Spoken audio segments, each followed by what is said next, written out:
Bill Snyder and Kansas State rarely getting its due in preseason prognostications. Typically, the Wildcats outperform those predictions. How do they rate in terms of schedule rankings? MarkRogersTV running through 67 Power 5 schedules, including BYU, Notre Dame, and Army. So the Power 5 plus those three major independents were ranking the schedules from number 67, Army, all the way up to number 1.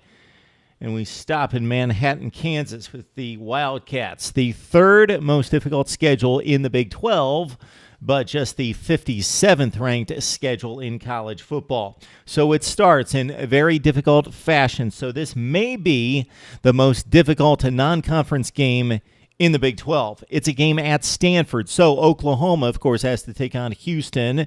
They also have to take on Ohio State, but that game in Norman. So Kansas State on the road on a Friday night at Stanford to open the season.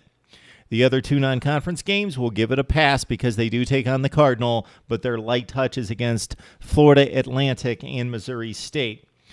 The most difficult portion of the schedule in conference play right out of the gate at West Virginia, Texas Tech, at Oklahoma, and Texas. So the four-game swing to begin Big 12 play for Kansas State. If they can split at 2-2, then maybe the Wildcats make some noise in conference play. West Virginia, Texas Tech, Oklahoma, and Texas, two of the games at home, two on the road. So again, it's the third most difficult schedule in the Big 12. Check out our initial video where we explain our 9-step process to rating these schedules 1 to 67. Kansas State at number 57, third most difficult schedule in the Big 12. Need to hear from you now on Mark Rogers TV.